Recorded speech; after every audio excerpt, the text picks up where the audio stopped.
السلام عليكم ورحمة الله وبركاته.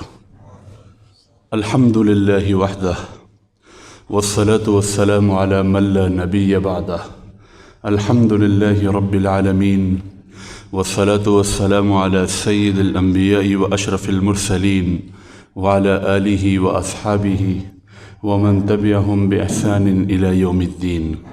قال تعالى بعد أعوذ بالله من الشيطان الرجيم بسم الله الرحمن الرحيم. ومن آياته أن خلق لكم من أنفسكم أزواجا لتسكنوا إليها وجعل بينكم مودة ورحمة إن في ذلك لآيات لقوم يتفكرون. وقال النبي صلى الله عليه وسلم يا معشر الشباب من أراد منكم الباءة فليتزوج او كما قال صلی اللہ علیہ وسلم. میرے محترم بھائیو اور دوستو، دنیا کا سب سے بنیادی رشتہ، سب سے قدیم ترین رشتہ میاں بیوی کا رشتہ ہے. اس جڑ کے لگ جانے کے بعد دوسرے رشتے وجود میں آتے ہیں. یہ چچا ہے، یہ تایا ہے، یہ ماموں ہے، یہ خالہ ہے، یہ بھائی ہے، یہ بہن ہے. سارے کے سارے رشتے اس رشتے کے وجود میں آنے کے بعد وجود میں آتے ہیں. اما حوا حضرت آدم علیہ الصلوۃ والتسلیمات، ان کا رشتہ سب سے پہلا رشتہ تھا اور باقی سارے رشتے ان کے بعد وجود میں آئے. اسی لیے اگر آپ قرآن پاک کا مطالعہ غور سے کریں تو قرآن پاک نے حقوق العباد کے حوالے سے سب سے زیادہ زور میاں بیوی کے باہمی رشتے کو حسن سلوک کے ساتھ ادا کرنے پر دیا، کیونکہ اللہ پاک جانتے ہیں کہ اگر اس رشتے میں محبت ہوگی تو پورے گھر میں محبت ہوگی، خاندان میں محبتیں پھیلیں گی. اگر اس رشتے میں فساد ہوگا تو پورے معاشرے میں فساد پھیل جائے گا. اگر یہ رشتہ اللہ کی اطاعت پر چلے گا، ان سے چلنے والی نسلیں وہ بھی اللہ کی اطاعت پہ چلیں گی. اگر ان کے اخلاق خراب ہوں گے، آگے نسلوں کے اخلاق خراب ہوں گے. اسی لیے کسی کا قول ہے کہ مجھے نیک مائیں دے دو، مجھ سے نیک نسل لے لو. معاشرے کو نیک مائیں دے دو، پھر معاشرے کو نیک نسل دے دو. تو ابو الاسود الدؤلی حضرت علی رضی اللہ تعالیٰ عنہ کے زمانے کے بڑے زبردست شاعر ہیں، اور انہوں نے قرآن پاک کی بڑی خدمت کی ہے. یہ نحو کے بہت بڑے امام تھے. حضرت علی رضی اللہ تعالیٰ عنہ کے انتہائی مقرب آدمی تھے. ابو الاسود الدؤلی رحمۃ اللہ علیہ نے اپنے بچوں سے کہا کہ میں نے شادی سے پہلے بھی تم پہ احسان کیا ہے اور شادی کے بعد بھی تم پہ احسان کیا. بچوں نے کہا ابا جی شادی کے بعد آپ کے احسانات کے پہاڑ لگے ہوئے ہیں، وہ تو ہم جانتے ہیں، لیکن شادی سے پہلے جب ہمارا وجود تک نہیں تھا اس وقت آپ نے ہم پر کیا احسان کیا؟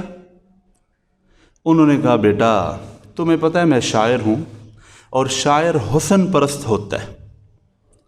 شاعر وہ ظاہری نقوش خد و خال کو اپنی شاعری کے اندر ڈھالتا ہے. اس کی ظاہری حسن و جمال پر بڑی گہری نظر ہوتی ہے، اور اس کا ذوق وہ حسن اور رعنائی کو چاہتا ہے. جب میری شادی کا وقت آیا تو میں نے اپنے ذوق کو نہیں دیکھا، بلکہ تمہارے لیے ایک اچھی ماں کو چنا. تمہارے لیے کہ تمہاری تربیت اچھی کرے گی، تمہیں انسان بنائے گی، تمہیں اللہ کے رسول صلی اللہ علیہ وسلم کا فرما بردار بنائے گی. میں نے تمہارے لیے نیک ماں کو چنا، ورنہ میرا ذوق کچھ اور کہتا تھا. مجھے کچھ اور لڑکیاں نظر آ رہی تھیں جو بڑی خوبصورت تھیں، ہر اعتبار سے ٹھیک تھیں، لیکن میں نے نیکی کو ترجیح دی کہ جس میں نیکی زیادہ ہے، جس میں پاکیزگی زیادہ ہے، تاکہ میری اولاد نیک ہو۔ لہذا یہ میرا وہ احسان ہے جو میں نے اپنی شادی سے پہلے تم پر کیا تھا۔ حضور صلی اللہ علیہ وسلم نے نکاح کی بنیادیں بیان فرمائی ہیں۔ حضور صلی اللہ علیہ وسلم نے فرمایا کہ عورت سے نکاح اس کے مال کی وجہ سے کیا جاتا ہے، اس کے حسن و جمال کی وجہ سے کیا جاتا ہے، اس کے حسب و نسب کی وجہ سے کیا جاتا ہے، اور اس کے دین کی وجہ سے کیا جاتا ہے۔ تم میرے ولی بنیاد لینا دین، باقی ساری بنیادیں کچی ہیں، باقی ساری بنیادیں کمزور ہیں، دین کی بنیاد سب سے مضبوط ہے۔ تم دین کی بنیاد لینا اور دین کو ترجیح دینا۔ مال کو دیکھنا، مال کی بنیاد پر رشتے کرنا، یہ یہودیوں کی ترجیح ہے۔ وہ مال کو دیکھتے ہیں، وہ بینک بیلنس کو دیکھتے ہیں، وہ کاروباروں کو دیکھتے ہیں، اور حسن و جمال کو دیکھنا یہ عیسائیوں کی ترجیح ہے۔ وہ صرف اور صرف حسن و جمال کو دیکھتے ہیں، اور حسب و نسب کو دیکھنا، برادری کو دیکھنا کہ برادری سے باہر نہیں جانا، اپنی برادری میں رہنا ہے، باہر نہیں جانا، یہ ہندوؤں کی ترجیح ہے۔ وہ دیکھتے ہیں، اور دین کو دیکھنا، اخلاق کو دیکھنا، پاکیزگی کو دیکھنا، نیکی کو دیکھنا، یہ محمد صلی اللہ علیہ وسلم کی ترجیح ہے، اور یہ سب سے بہترین ترجیح ہے۔ باقی ساری بنیادیں کمزور ہیں، سب سے مضبوط بنیاد حضرت رسول اکرم صلی اللہ علیہ وسلم والی بنیاد ہے۔ تو حضور صلی اللہ علیہ وسلم نے اس رشتے کو خوبصورت بنانے کے لیے ہمیں بڑے احکامات عطا فرمائے، اپنا اسوہ حسنہ ہمیں دکھایا۔ حضرت اماں جان رضی اللہ تعالی عنہ نے حضور صلی اللہ علیہ وسلم کی گھریلو زندگی کے بارے میں ہمیں بتایا، اور حضور صلی اللہ علیہ وسلم نے اپنی بے شمار احادیث میں اس کی اہمیت پہ زور دیا۔ حضور صلی اللہ علیہ وسلم فرماتے ہیں خیرکم خیرکم لأہلہ وأنا خیرکم لأہلی، تم میں سب سے بہترین وہ ہے جو اپنے گھر والوں کے ساتھ سب سے اچھا سلوک کرنے والا ہو، وَأَنَا خَيْرُكُمْ لِأَهْلِي، اور میں اپنے گھر والوں کے ساتھ سب سے اچھا سلوک کرنے والا ہوں۔ تو سب سے اچھا ہونے کی بنیاد حضور صلی اللہ علیہ وسلم نے اپنے گھر والوں کے ساتھ سب سے اچھا سلوک کرنے کو رکھا ہے۔ حضور صلی اللہ علیہ وسلم کی نظر میں سب سے اچھا ہونے کی بنیاد کیا ہے؟ جو اپنے گھر والوں کے ساتھ حسن سلوک سے کام لیتا ہے، حسن سلوک سے پیش آتا ہے۔ حضور صلی اللہ علیہ وسلم کی نظر میں وہ سب سے اچھا ہے، وہ سب سے بہترین ہے۔ حضرت علی رضی اللہ تعالیٰ عنہ کی شہزادی ام کلثوم رضی اللہ تعالیٰ عنہ، ان کا نکاح سیدنا عمر رضی اللہ تعالیٰ عنہ سے ہوا تھا، اور میاں بیوی میں کوئی نہ کوئی بات ہوتی رہتی ہے۔ ایک آدمی حضرت عمر رضی اللہ تعالیٰ عنہ سے ملنے آیا، اور ملنے کیوں آیا؟ اپنی بیوی کی شکایت لگانے آیا کہ میری بیوی میرے آگے اونچا بول دیتی ہے، میری بیوی میری بات نہیں مانتی، اور گھر کا ماحول خراب ہو جاتا ہے۔ تو وہ شکایت لگانے آیا، کوئی حل طلب کرنے آیا کہ اس کا کیا حل ہے۔ اب جب وہ گھر کے قریب پہنچا تو حضرت علی رضی اللہ تعالیٰ عنہ کی شہزادی جناب سیدنا عمر رضی اللہ تعالیٰ عنہ کی اہلیہ محترمہ، وہ کسی بات پر حضرت عمر رضی اللہ تعالیٰ عنہ پر خفا ہو رہی تھی، اور حضرت عمر رضی اللہ تعالیٰ عنہ کی آواز نہیں آ رہی تھی، وہ خاموش ہو کے ان کی باتیں سن رہے تھے۔ انہوں نے جو آئے، انہوں نے سوچا کہ جس مسئلے میں میں آیا ہوں یہ تو مجھ سے بھی آگے کھڑے ہیں، میں تو پھر دو الفاظ اس کے آگے بولتا ہوں، یہ تو بالکل خاموش ہیں، یہ تو مجھ سے بھی بڑے اس کے مرید ہیں، مجھ سے بھی بڑے اس میں جو ہے نا وہ مبتلا ہیں، لہٰذا وہ واپس جانے لگا۔ حضرت عمر رضی اللہ تعالیٰ عنہ اچانک باہر تشریف لائے، دیکھا کہ بندہ دروازے کے قریب سے واپس لوٹ رہا ہے، اس کو بلایا، بھائی آپ خیریت سے آئے تھے؟ جی میں خیریت سے آیا تھا، وہ کام ہو گیا۔ بھائی کیا کام؟ مجھے تو پتہ ہی نہیں۔ وہ کام یہ تھا جی کہ میں تو اس سلسلے میں آیا تھا کہ میں اپنی بیوی کے بارے میں آپ کو بتاؤں کہ وہ مجھے بولتی ہے، کبھی کبھی میرے سامنے اونچا بولتی ہے، میں آپ کو شکایت لگانے آیا تھا، آپ سے کوئی حل طلب کرنے آیا تھا، لیکن میں نے یہاں سنا کہ آپ تو ماشاءاللہ مجھ سے بھی بڑے ہوئے ہیں، آپ تو بالکل خاموش، میں تو پھر بھی کچھ بول دیتا ہوں۔ حضرت عمر رضی اللہ عنہ فرمایا کہ بھائی بات سنو، جب بھی مجھے اپنی بیوی پہ غصہ آتا ہے میں 4 چیزیں سوچتا ہوں، میں ہر وقت 4 چیزیں اس کی مد نظر رکھتا ہوں۔ پہلی چیز یہ کہ میں اس کو کچی سبزی لا کے دیتا ہوں، یہ اس کا بہترین سالن بنا کے دسترخوان سجا کے میرے سامنے رکھ دیتی ہے، میں مزے سے کھانا کھا لیتا ہوں، اور یہ میرے جذبوں کی تسکین کرتی ہے، شوق جماع کی تسکین کرتی ہے۔ انسان کے اندر کھانے سے، پینے سے، نیند سے اور باقی تمام جذبات سے سب سے شدت سے جو جذبہ اٹھتا ہے وہ جذبہ شہوانی اٹھتا ہے، یہ میرے جذبوں کی تسکین کرتی ہے۔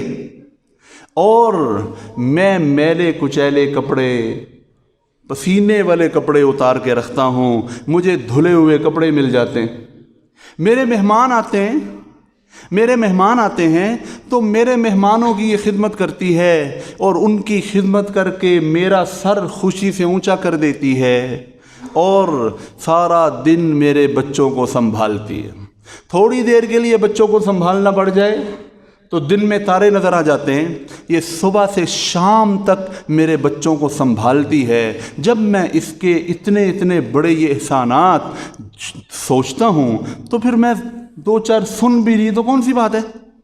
حضرت عمر رضی اللہ تعالیٰ عنہ جیسے، حضرت ابن عباس رضی اللہ تعالیٰ عنہ نے ایک دفعہ حضرت عمر رضی اللہ تعالیٰ عنہ سے ایک بات پوچھنی تھی۔ حضرت عمر کا اتنا رعب تھا کہ ابن عباس فرماتے ہیں 2 سال تک مجھے بے شمار موقع ملے، مجھے ہمت نہیں ہوئی کہ میں حضرت عمر سے وہ بات پوچھ لوں، اتنا رعب تھا۔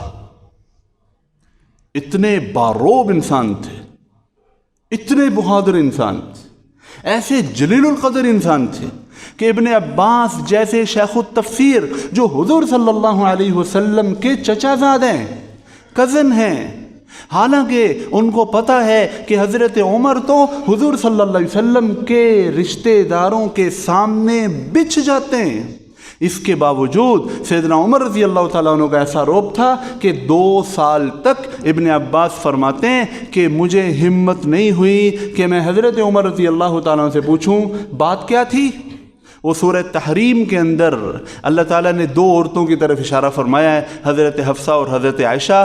پوچھنا یہ تھا کہ یہ 2 کون ہیں، چونکہ ایک ان کی بیٹی بھی تھی حضرت حفصہ، تو اس لیے 2 سال تک ہمت نہیں ہوئی پوچھنے کی۔ پھر بعد میں جا کے ہمت ہوئی اور کوئی موقع ملا، کوئی دیکھا کہ موڈ بہت اچھا ہے، پھر جا کے پوچھا۔ ایسے باروب آدمی، وہ فرماتے ہیں کہ میں اپنی بیوی کے بارے میں یہ باتیں سوچ لیتا ہوں تو اس لیے میں خاموش رہتا ہوں۔ اور حضرت عمر رضی اللہ تعالیٰ عنہ فرماتے ہیں حضور صلی اللہ علیہ وسلم نے خطبہ حجۃ الوداع، جو آخری خطبہ ہے، جو حضور صلی اللہ علیہ وسلم کو پتہ ہے، اس خطبے میں فرمایا ہے لعلی لا احج بعد عامی ھذا، شاید اگلے سال میں حج نہ کروں۔ پتہ تھا کہ بلاوا آ رہا ہے، جو مقصد اللہ نے دیا تھا وہ اللہ نے پورا کروا دیا ہے۔ اس خطبے میں ساری باتیں ایک دفعہ ارشاد فرمائیں اور بیویوں کے ساتھ حسن سلوک کو 2 دفعہ ارشاد فرمایا۔ اس خطبے میں بیوی کے ساتھ اچھا سلوک کرنا، اچھے اخلاق سے پیش آنا، اس کو 2 دفعہ ارشاد فرمایا۔ آپ اندازہ فرمائیں حضور صلی اللہ علیہ وسلم ہم میں سے ہر ایک سے کہہ رہے ہیں کہ اپنی بیوی سے اچھا سلوک کرو، گویا کہ بیویوں کی ہمارے سامنے سفارش کر رہے ہیں کہ ان کے ساتھ اچھا سلوک کرو۔ سفارشی کتنا تگڑا ہے، جس سے شفاعت لینی ہے، جس پر سارے محشر کی نظر لگی ہوئی ہوگی کہ یہ شفاعت کریں گے تو حساب شروع ہوگا، سارے کے سارے ہم جیسے کبیرہ گناہوں میں دھنسے ہوئے لوگ ان کی طرف دیکھتے ہوں گے کہ ہمارے اوپر ایک نظر کرم ہو جائے، شفاعت ہو جائے، سب ان کی شفاعت کے منتظر ہوں گے، ان کی طرف نظریں لگی ہوئی ہوں گی کہ آج اگر اس آمنہ کے لال نے اشارہ کر دیا تو اللہ بیڑا پار کر دے گا اور پل صراط سے پار لے جائے گا، جنت میں داخل کر دے گا۔ اس کی سفارش ہے بیویوں کے حوالے سے کہ میں تمہیں کہتا ہوں اپنی بیویوں سے اچھا سلوک کرو۔ تو کبھی کبھی جب انسان کو غصہ آیا ہو تو تھوڑی دیر کے لیے یہ سوچ لے کہ سفارش کی ہوئی ہے، حضور صلی اللہ علیہ وسلم نے فرمایا ہوا ہے کہ اچھا سلوک کرو، تم اللہ کے نام سے ان کو اپنے لیے حلال کر چکے ہو، لہٰذا ان کے ساتھ اچھا سلوک کرو۔ تو اس وقت اگر ہم اپنے غصے پہ قابو پا لیں اور حضور صلی اللہ علیہ وسلم کے اس قول کی وجہ سے ہم خاموش ہو جائیں اور مزید نہ بولیں تو یقین مانو ایمان کی حلاوت ہمارے دلوں کو محسوس ہوگی کہ ہم نے حضور صلی اللہ علیہ وسلم کی حدیث کی وجہ سے یہاں خاموشی اختیار کی ہے۔ ایک حدیث میں آتا ہے 2 کمزوروں کا خیال رکھا کرو، اس کا مفہوم ہے 2 کمزوروں کی مدد کیا کرو، ان کا خاص خیال رکھا کرو، ایک یتیم اور دوسرا بیوی۔ یتیم تو جو کمزور ہے وہ ہے ہی۔ ایک حدیث میں آتا ہے جب کوئی یتیم کسی کی زیادتی کی وجہ سے روتا ہے اس کے آنسو اللہ پاک کے ہاتھوں پہ گرتے ہیں، اس کے آنسو اللہ کے ہاتھوں پہ گرتے ہیں۔ اللہ تعالیٰ اس سے کہتے ہیں تمہارے آنسو پوچھنے والے تمہارے باپ کے چلے جانے کے بعد کس نے تمہارے آنسو نکالے؟ اور حضور صلی اللہ علیہ وسلم فرماتے ہیں انا وکافل الیتیمین کافل الیتیمی ہکذا، 2 انگلیوں کا اشارہ فرما کے حضور صلی اللہ علیہ وسلم نے ارشاد فرمایا میں اور یتیم کی کفالت کرنے والا قیامت والے دن ایسے ہوں گے، ایسے ہوں گے۔ تو 2 کمزوروں کا خیال رکھا کرو، ایک یتیم اور دوسرا بیوی۔ بیوی جو کشتیاں جلا کے آ جاتی ہے، جس کے والدین کہتے ہیں بیٹا سرخ جوڑے کے اندر تم جا رہی ہو، اب اس گھر سے سفید کفن کا جوڑا پہن کے تم نے نکلنا ہے، ویسے نہیں نکلنا، اب تم اس گھر کی ہو، اب وہ تمہارا گھر ہے اور جہاں تم پیدا ہوئی، جہاں تم پلی بڑھی، یہ تمہارے لیے تم یہاں مہمان ہوگی، اب اصل گھر تمہارا وہ ہے۔ ہاں تو وہ اپنے پر جلا کے آ جاتی ہے، کشتیاں جلا کے آ جاتی ہے، وہ بندے کے 3 الفاظ پر اس کی زندگی داؤ پہ لگی ہوتی ہے۔ اس سے بڑھ کے کمزور کون؟ غصے میں آ کے کوئی بندہ 3 الفاظ بول دے، وہ تو برباد ہو گئی، وہ تو گئی، تو اس سے بڑھ کر کمزور کون؟ اس لیے حضور صلی اللہ علیہ وسلم نے بار بار بیوی کے ساتھ حسن اخلاق سے پیش آنے کی ترغیب دی ہے، بار بار فرمایا ہے اچھے اخلاق سے پیش آؤ، اچھے اخلاق سے پیش آؤ، اور ایسے اخلاق دکھائے ہیں اللہ اکبر۔ حضرت عائشہ رضی اللہ تعالیٰ عنہ فرماتی ہیں حضور صلی اللہ علیہ وسلم کسی وفد کی وجہ سے، مہمانوں کی وجہ سے، کسی مصروفیت کی وجہ سے اگر رات کو لیٹ آتے تھے تو بہت آہستہ سے دروازہ کھولتے تھے، اور جب تہجد کے لیے اٹھتے تھے ہم سوئے ہوتے تھے، حضور صلی اللہ علیہ وسلم بڑے دبے دبے قدموں سے قدم اٹھاتے تھے کہ آہٹ پیدا نہ ہو اور ان کی نیند خراب نہ ہو، اتنا خیال رکھتے تھے اور ایسی محبتیں نچھاور کرتے تھے۔ حضرت عائشہ رضی اللہ تعالی عنہا کو کبھی عائش فرماتے، عائشہ کی بجائے عائش فرماتے پیار سے، اور ان کا ایک نک نیم رکھا ہوا تھا حمیرہ فرماتے تھے، اور حضرت عائشہ خوش ہوتی تھیں کہ حضور صلی اللہ علیہ وسلم نے محبت میں جو نام رکھا ہے اس نام کے ساتھ مجھے پکارتے ہیں۔ حضرت ام رومان، حضرت عائشہ رضی اللہ تعالیٰ عنہ کی والدہ، وہ کبھی کبھی حضور صلی اللہ علیہ وسلم کی خدمت میں آتی اور صبح کے وقت آتی کہ جی عائشہ سے بڑی اداسی ہوئی ہے، اس کو آپ گھر بھیج دیں۔ چھوٹی عمر میں شادی ہو گئی تھی، حضور صلی اللہ علیہ وسلم اجازت دیتے، حضرت عائشہ اپنے گھر چلی جاتی، صدیق اکبر رضی اللہ تعالیٰ عنہ کے گھر چلی جاتی، عصر کے وقت لینے کے لیے پہنچ جاتے۔ حضرت عائشہ اتنا خوش ہوتی کہ میرے محبوب کو میرے سے اتنی محبت ہے کہ میرے بغیر زیادہ دیر نہیں رہ سکتے، تو لہٰذا مجھے لینے کے لیے آ گئے۔ حضرت عائشہ فرماتی ہیں کہ شادی کے بعد میں رات کو کبھی گھر نہیں جاتی تھی، میں ہمیشہ حضور صلی اللہ علیہ وسلم کے پاس رہتی تھی، آپ کے گھر کے اندر رہتی تھی۔ اتنی محبت۔ ایک دفعہ تو کمال کر دی، فرمایا عائشہ جبریل آئے تھے اور بتا کے گئے ہیں کہ عائشہ جنت میں تو میرے ساتھ ہوگی، جنت میں بھی تو میری بیوی ہوگی۔ جب سے مجھے پتہ لگا ہے میرے لیے تو مرنا ہی آسان ہو گیا، میرے لیے مرنا ہی آسان ہو گیا۔ عرب لوگ چھوٹی چھوٹی بوٹیاں نہیں کرتے تھے، وہ تھوڑے سے گوشت کے بڑے ٹکڑے پکایا کرتے تھے۔ اور ایک دفعہ حضرت عائشہ رضی اللہ تعالیٰ عنہ ایک بوٹی گوشت کے ٹکڑے کو لے کر اپنے دانتوں سے اس کو تناول فرما رہی تھی۔ حضور صلی اللہ علیہ وسلم نے عائشہ کے ہاتھ سے وہ گوشت کا ٹکڑا پکڑا اور فرمایا تم نے یہاں سے کھایا ہے نا؟ جہاں اماں جی کے دانت لگے تھے، جہاں سے تناول فرمایا تھا، وہیں پر حضور صلی اللہ علیہ وسلم نے اپنے لب مبارک رکھے اور وہیں سے گوشت کھایا۔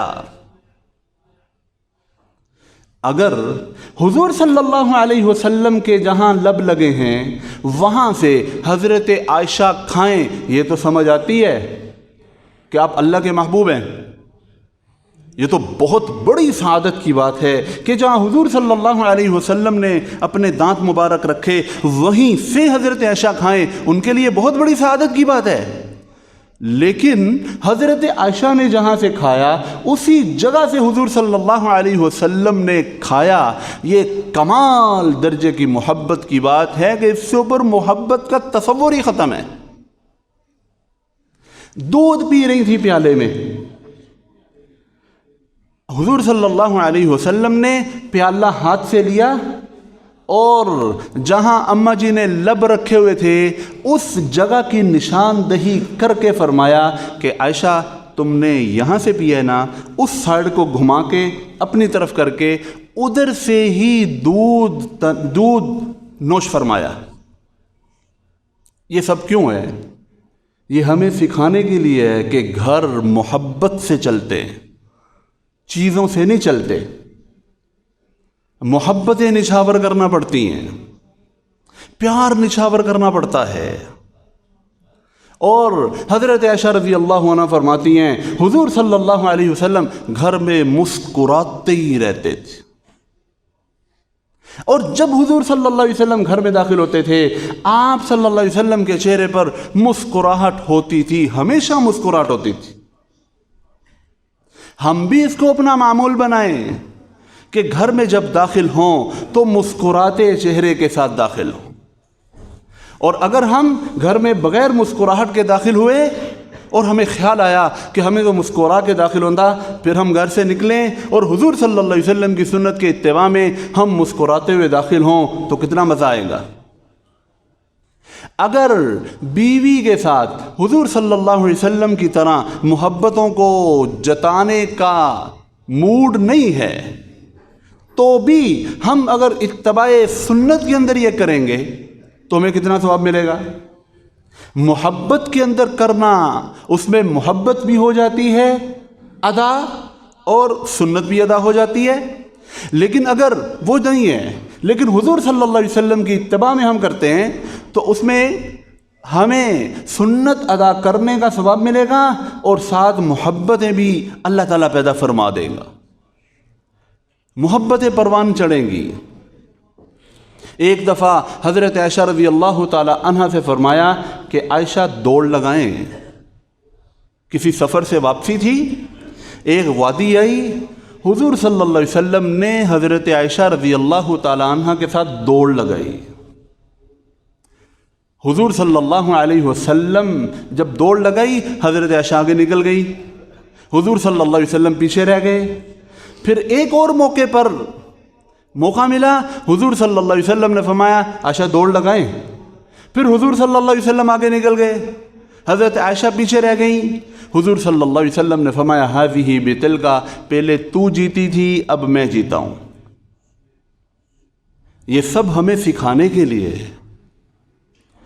جس شخص پر اللہ کی رحمتیں ارب ہر سیکنڈ پہ برس رہی ہوں، جس کو اللہ نے اپنا محبوب قرار دیا ہو، جو وجہ کائنات ہو، جس کے ہاتھ میں جنتوں کی چابی ہو، جس کا نام لے کر انسان جنت میں داخل ہونے کے قابل ہو، جس کا نام لے کر انسان اللہ کا مقرب بنے اور اسلام میں داخل ہو، اس کو ایسی محبتیں جتلانے کی کیا ضرورت ہے؟ لیکن ہمیں کر کے دکھایا، کیونکہ حضور صلی اللہ علیہ وسلم ہمارے لیے بہترین نمونہ ہے. حضور صلی اللہ علیہ وسلم نے ہمیں یہ سب کچھ سکھایا کہ اپنے گھروں میں محبتیں پیدا کرو، میٹھا بول اپناؤ. میٹھا بول وہ کام کرتا ہے، برداشت کر جانا وہ کام کرتا ہے کہ غصہ اس کے مقابلے میں نہیں آتا. میاں بیوی کا جو رشتہ ہے وہ مودت کا رشتہ ہے، وہ محبت کا رشتہ ہے. اللہ کہتے ہیں وَجَعَلَ بَيْنَكُمْ مَوَدَّةً وَرَحْمَةً، کہ اللہ نے اس رشتے میں تمہارے لیے محبت پیدا فرمائی اور رحمت پیدا فرمائی. اگر ہم چاہتے ہیں کہ ہم اپنے گھروں کو جنت کا ماحول دیں اور گھروں کے اندر سکون چھا جائے، تو ہم محبتوں کو پروان چڑھائیں. غصے کے بول، جھڑک کر بولنا، بہادری دکھانی ہے تو بندہ کسی اور کے آگے دکھائے. انتہائی کمزور ترین صنف نازک، اس کے اوپر کیا بہادری دکھانی، کیا غصہ دکھانا. جو شخص اپنے گھر والوں پر اونچی اونچی بولتا ہے، اس کا مطلب یہ ہے کہ اس کو محبت کرنا نہیں آتی، یہ محبت سے خالی ہے. اس نے محبت سے وہ کام نہیں کروائے تبھی اس کو غصے سے بولنا پڑ رہا ہے. اگر یہ محبت دیتا تو اس کو غصے سے بولنا ہی نہیں پڑنا تھا. اس نے محبت دی نہیں ہے، اس میں محبت کی کمی ہے. یہ اس بات کی علامت ہے. جو اپنے بچوں کو مار رہا ہے، اپنے بچوں کو اونچی اونچی ڈانٹ رہا ہے، اس کا مطلب یہ ہے کہ اس نے پیار سے ان کو سمجھایا ہی نہیں ہے. اگر اس نے پیار سے ان کو ٹائم دیا ہوتا، ان کے پاس بیٹھ کے ان کی تربیت کی ہوتی، تو غصے سے بولنے کی نوبت ہی کب آتی. یہ اس کی اپنی کمزوری ہے جس کا وہ غصے میں اظہار کر رہا ہوتا ہے، اور اس کو پتہ ہی نہیں کہ یہ میرا اپنا قصور ہے. جو میں غصے سے بول رہا ہوں اس کے پیچھے میرا ہی قصور چھپا ہوا ہے. اس غصے کی بنیاد میرا ہی قصور ہے کہ میں نے ان کے اندر وہ احترام، وہ ادب، وہ محبت اور ان کے اعتماد کو میں نے جیتا ہی نہیں. تو اس لیے میرے بھائیوں اور دوستو، گھر کی زندگی بڑی خوبصورت زندگی ہے جو ہمیں حضور صلی اللہ علیہ وسلم نے عطا فرمائی ہے. وہ تو محبت کے گرد گھومتی ہے. حضور صلی اللہ علیہ وسلم نے اسی لیے بار بار ہمیں اس بات کی ترغیب دی ہے، گھر والوں سے اچھا سلوک، گھر والوں سے اچھا سلوک، کہ معاشرے کی بنیاد یہ ہے. اگر اچھا سلوک کریں گے، اچھی تربیت کریں گے، ہر طرف نکھار پیدا ہو جائے. اگر نہیں کریں گے ہر طرف فساد پہ جائے. اللہ تعالیٰ مجھے آپ کو حضور صلی اللہ علیہ وسلم کے نقش قدم پر، آپ کی تعلیمات پر عمل کرنے کی توفیق عطا فرمائے. وآخر دعوانا الحمدللہ.